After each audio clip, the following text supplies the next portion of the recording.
Yeah, go. I'll go up a little bit. Okay, going.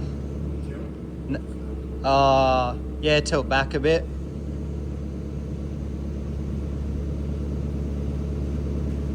Okay, going. Okay, going. Yep, go back.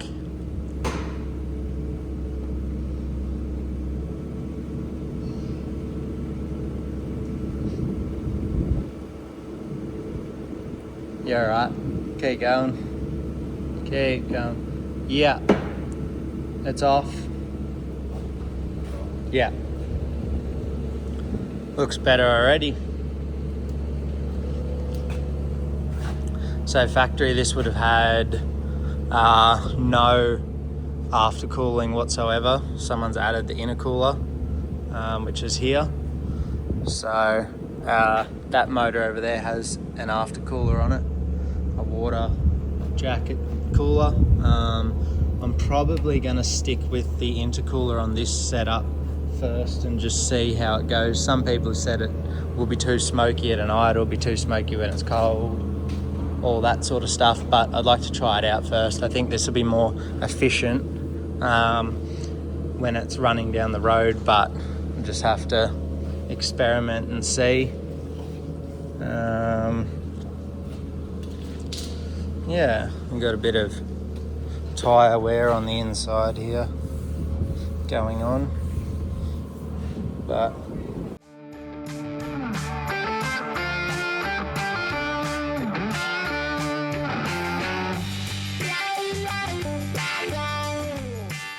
so it had a little bit of water in there, not much, and now milkshake is coming out. I think it's oil and water. I think it smells bad, but I don't know what it is. So I think this motor was pretty unhealthy.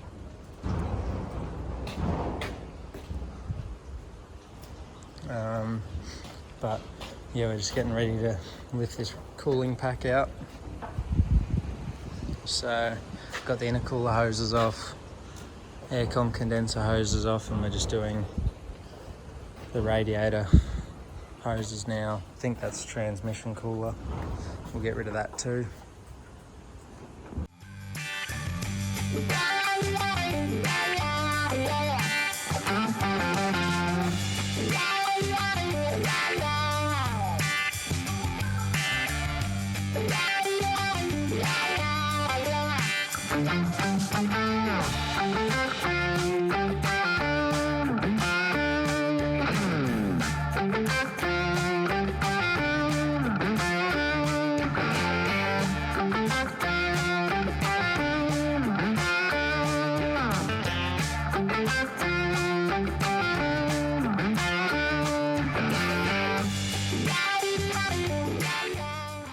Alright, we're just going to drain the gearbox oil and check that there's nothing in it, and so I can pull the PDL off the bottom here, as we'll have to have a gearbox jack sitting flat on the bottom.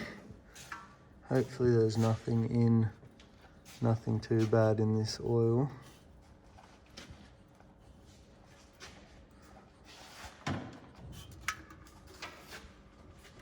That's pretty good.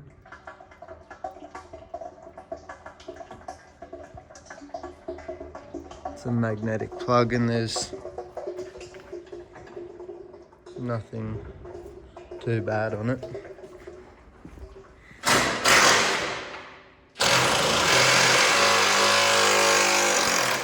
Not easy.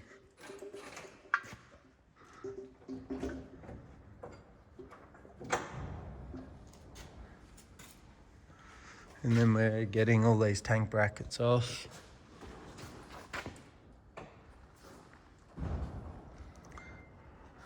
Just so we can get in there a bit easier.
So we've got all the airlines off the gearbox, all the bell housing bolts bar 2. I managed to get the gear stick out of the isolator up there. It was a bit of a challenge. I can't really show you, there's too much glare. But I got, too much glare. I got, gear stick out. So it's pretty much just that spring hanging mount at the back and 2 bolts at the front, and we can drop it down hopefully.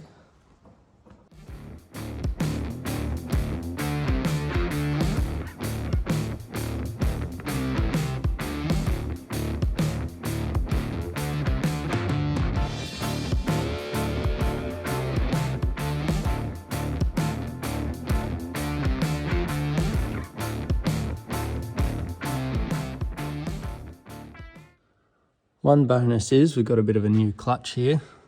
When they put this engine in, they had the flywheel done and put a new clutch in it. So that's one tiny bonus. Got exhaust rusted out up there, so that'll need to be fixed. You can really see this rust spread in the rails. That's probably the worst right here. That's my finger and it fits in there. Also, the other thing is we've got that maroony red there is actually the original chassis color, I think. And then it went to this creamy white beige color and then black. So I'll put up some photos of what it used to look like. I probably already have stuck them at the start of this video, but you'll be able to see what it looked like when it was close to new back in the day. But all we've got to do is pretty much pull the motor out, and then we can start pulling bolts out of one side to get these rails out. Should be quite a mission, but don't know which side we'll start on yet. But we've been messing with it for 2 days now, so this is where we're at. There's the gearbox. That's an 18-speed. I'll have to replace this isolator bush here. It was a bit flogged out and I gave it a hard time getting it out, getting the gear stick out of it. But that's where we're at. So we're making progress.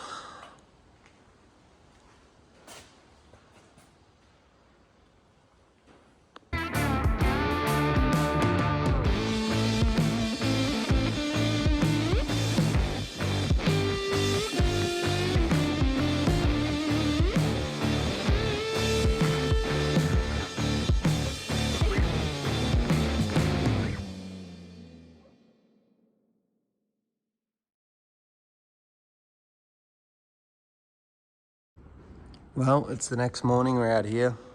We've got it lifted up again and we're going to start getting this motor out.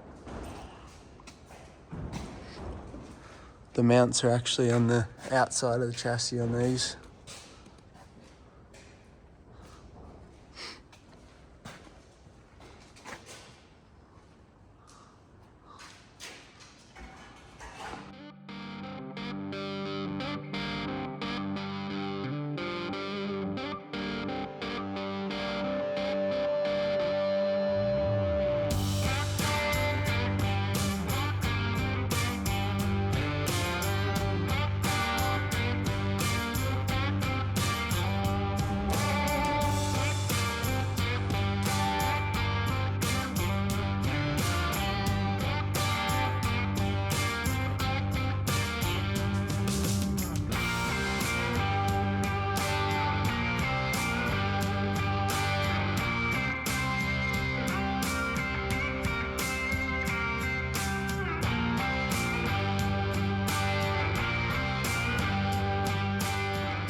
So we got the steering pump off.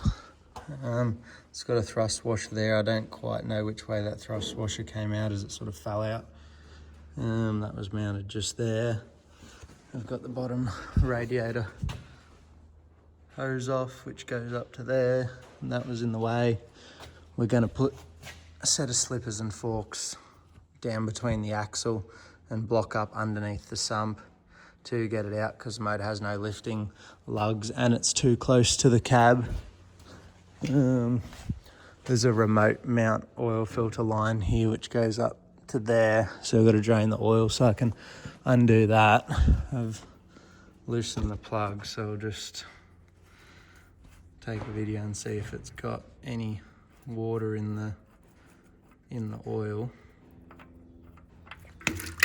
Ooh. That's pretty good.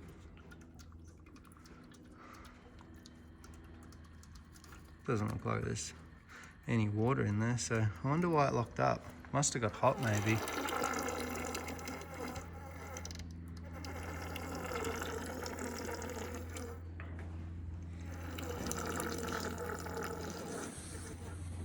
There was no oil on the dipstick, but obviously it had some in there. And it looks pretty good. So it must have just had oil in the water too, so I don't really know what it was doing or why it locked up. But anyway, we might pull the sump off and have a look at some stage. So yeah, we're almost ready to get the motor out. A few more things to do. We've got the mounts undone at the back. And we've got some wires to undo, and then we'll start setting up to get it out. I just poked my finger in the sump and pulled that out. It's paper thin. I don't know if it's some kind of bearing or what that could be. It's very thin. So yeah, I don't know if I can't feel much else really.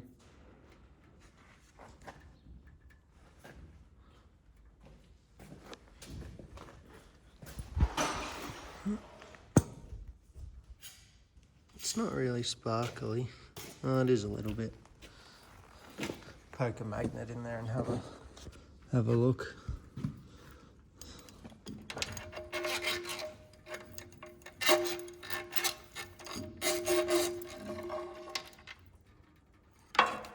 A little bit.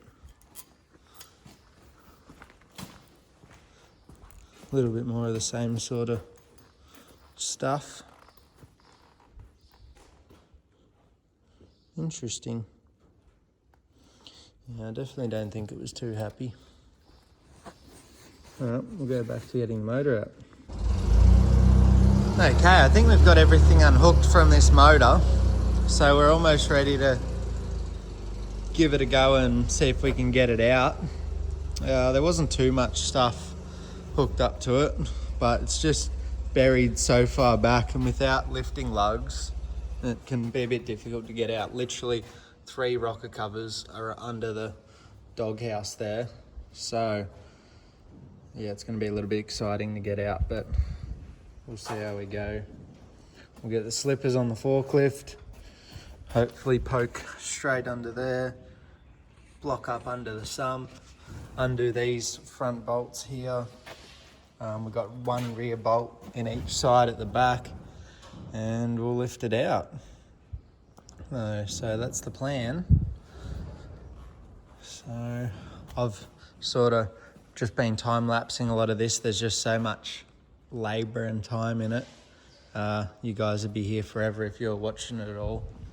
So just so many bolts to be undone, things that are a bit tight. Yeah, so if most of it's time-lapse, I do apologise. I'll try and touch on the key points. And if anyone has any questions or they want to know anything in more detail, I can definitely do that. But yeah, we'll get the forklift in here and see if we can get it out.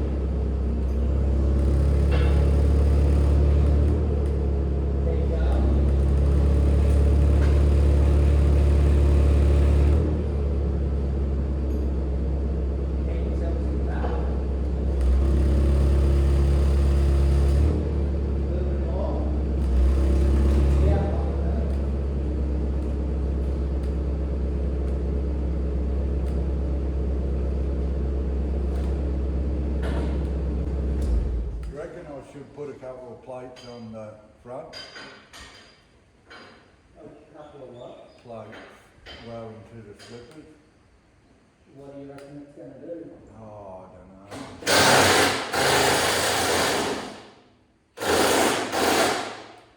Sophia lump of the motor. Just tilt back a bit more. Nearly am.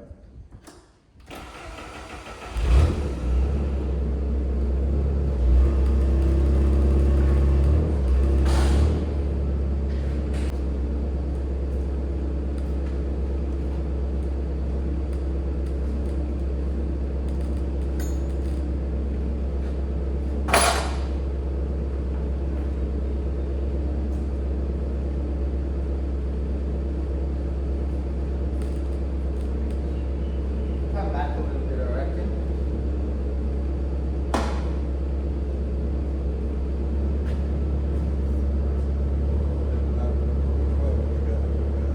Just keep the wheels pretty straight.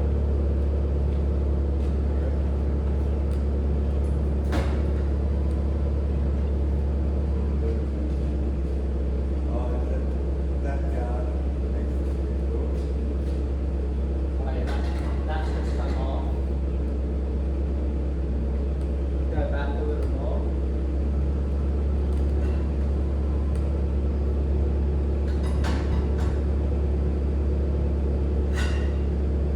Turn that way. Not very straight. We don't want to turn it all.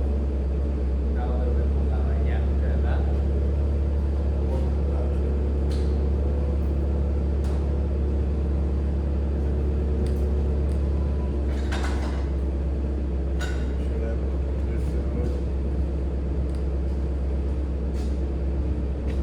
Might be the mounts on the gearbox on the motor.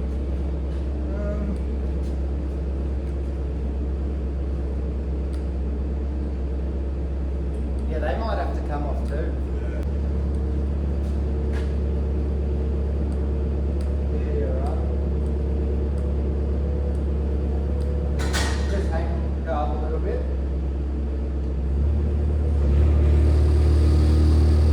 Yeah, come back a bit.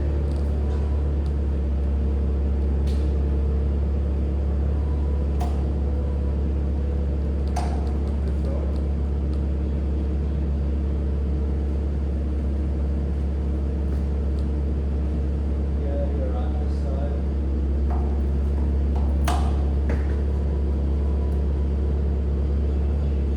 Just turn this way a bit. There you go. Bit more. Yeah. Go.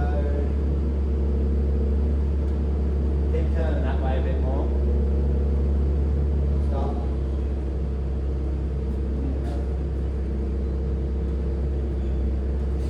No.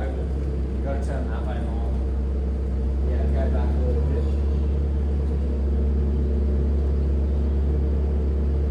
Right. Yeah, go straight.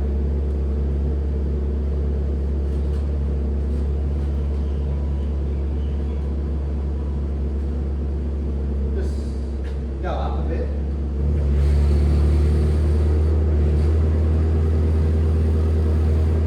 I think it's heavy. Back wheels are off the ground.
go back at that.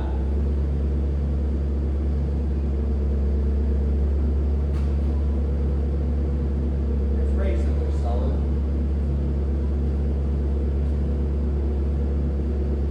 Yeah, just straight there. Yeah. Keep going.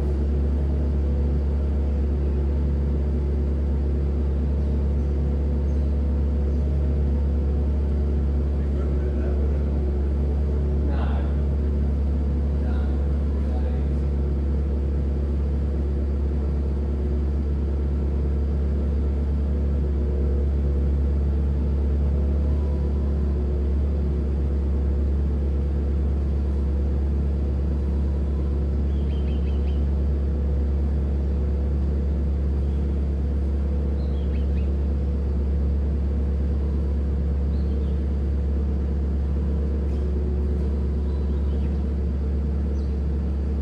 Go down a bit.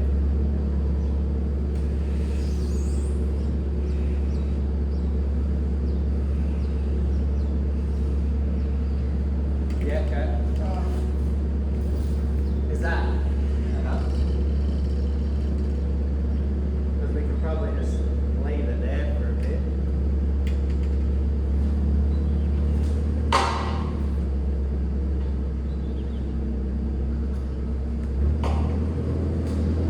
Yeah, that'll do. It's out. Fuck for that. Look at the room. Room for activities. They must have washed the front part. Yeah, I think that's the only bit they wash maybe. So we got the motor out. It's pretty heavy with it on the slippers there. The back wheels were just off the ground. And now you can see all the way in there pretty much. You can see a bit of rust between there.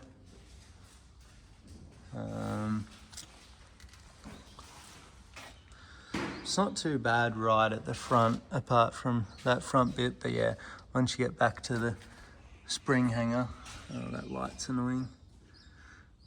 Yeah, once you get back to the spring hanger, it starts to spread. But there you go. There's not much soot on the turbo, so it must have been burning water or gotten a bit warm before it locked up, because it's very brown. So there's the motor, it's pretty big.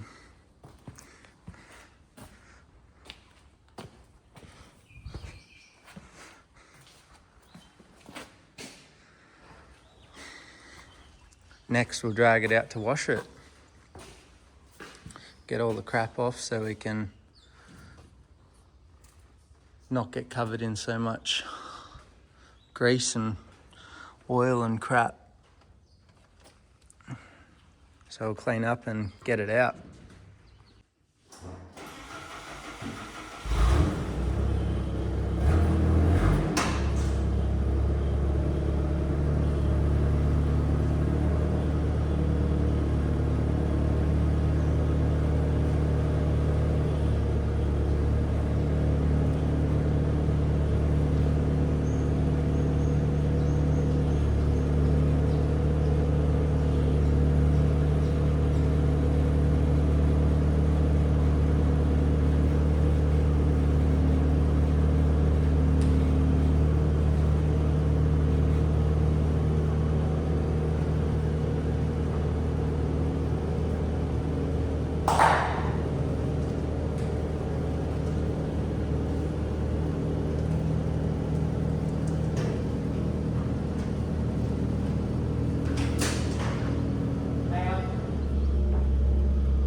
Right, so we've got the rear bumper off. It was a bit stubborn, but we got there.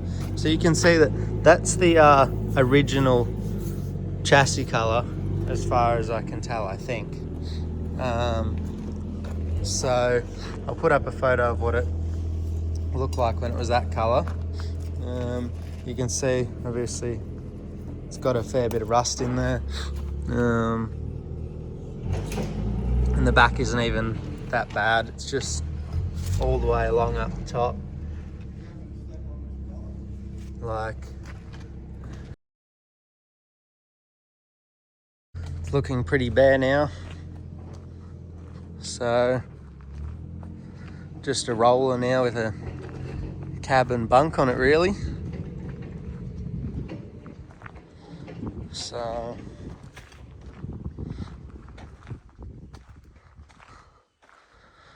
almost time to wash it and then get stuck into some more work. Still looks good even like this.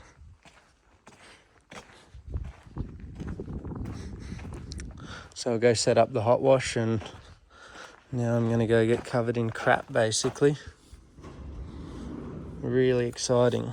We got the battery box out. There's more of that original colour in there.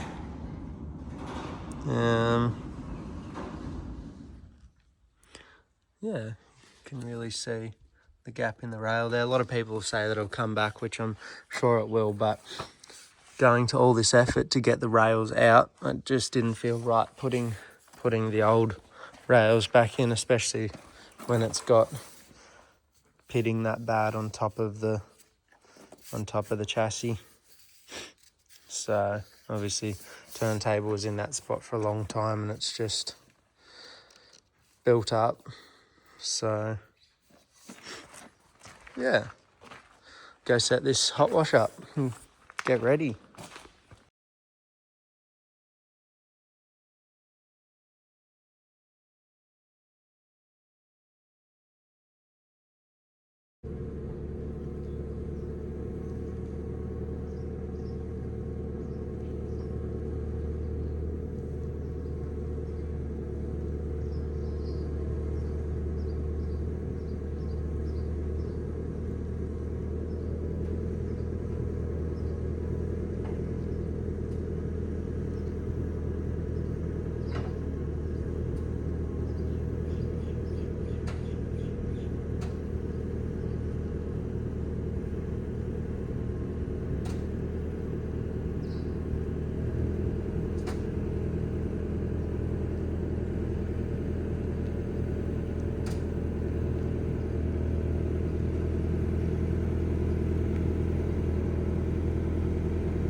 We've got the ultimate degreaser dispenser. It's just a fire extinguisher, water one that has a Schrader valve in it. Just unscrew the top, fill it up with water and degreaser, pump it up with the air compressor, and just point and shoot. Loves it. So we'll give this all a good degrease and get to washing.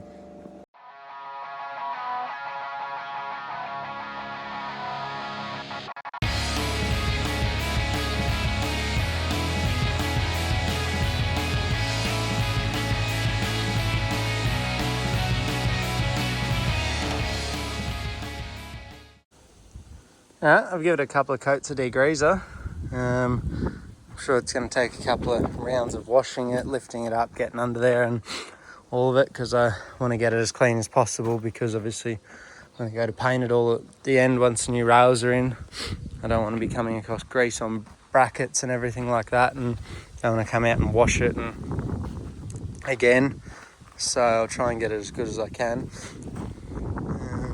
Yeah, I'll hit it with the hot wash. I've got a wobbly nozzle on the hot wash that really takes everything off, so it's excellent, and it gets super hot. So I'll go put some pants on and and a jacket so I don't get soaked, and we'll get into it. I'm ready. I look like a banana in pyjama or a minion, but I'm ready to do some washing. Let's go.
So we've got the 30-ton Komatsu chained up to the front of the SAR, and we've got a steel bin underneath it as fall protection, and we've got the back wheels chocked.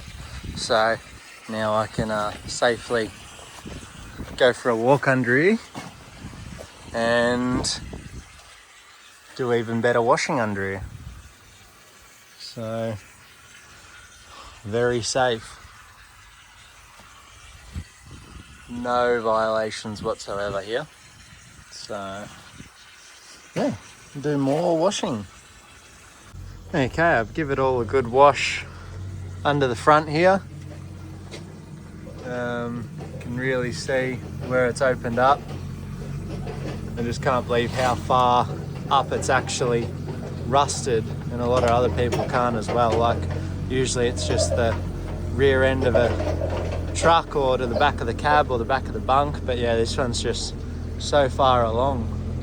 So I'm sure there'll be some dirt that I've missed in places, but it's all gonna get pulled apart, and so gonna get another chance to clean it all again anyway. So it's just more getting all the grease and crap off, so can actually work on it without getting covered in crap all the time, because it was so filthy under there. Just obviously that old KT just leaking out the breather and everything. It's pretty made a bit of a mess under there. So, but it's coming along. I'm much happier with how it's looking. Can't really tell what that front axle is. It's been that sandblasted from all the K's it's done on the going down the road. But yeah, I'd say it's the original one, so I should be able to find out what the front axle is. I'm gonna pull all that old insulation off the bunk wall just so I can have a look behind it, check the firewall out and put some new stuff on. But yeah, we'll let the excavator down. We're going to pick up the back and do the rear end the same way.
we're just going to let it down and drip dry.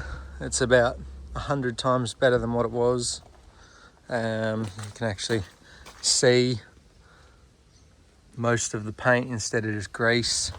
We've actually got 4 colours. There's like a dark orange there, which is like that colour. I'm not sure if that's like a red oxide primer. Then there's like a red, candy apple red, and then you've got the cream and black on top of that. So I feel like that orange might have been a chassis colour, because it's everywhere. So that's definitely the 4 colours you can see: orange, red, cream and black. Dad's just going to let this down now, and yeah, we'll let it drip dry tonight and put it in the shed in the morning, and then we can get stuck into the next bit. In that last bit of video, you will heard how absolutely savage the pressure washer is. It's a hot wash, and it's also got a spinning nozzle on it, turbo jet nozzle or something, and it absolutely eats everything. You wouldn't want to wash anything that you cared about, because it'll blow the paint off. So I didn't wash the cab with that, because there'd be no paint left on it. It just absolutely eats the grease and everything like that. So it's excellent. Yeah. That's the first episode done and dusted, guys. Thanks for watching along if you made it this far. A lot of hours went into it just to get to this point. Obviously stripping it all down and everything. There's still plenty more to go. There's going to be quite a few episodes in this whole build. I appreciate all the support in the last video. It absolutely went amazing. It's up to 61,000 views in like 13 days or something like that. So that is excellent. So I'm glad everyone appreciates a cool truck when they see one, because I sure like it. And yeah, I'll get back to work and get some more done on it, so you guys have another video to watch soon. But hope you enjoyed, and we'll catch you on the next one. Cheers.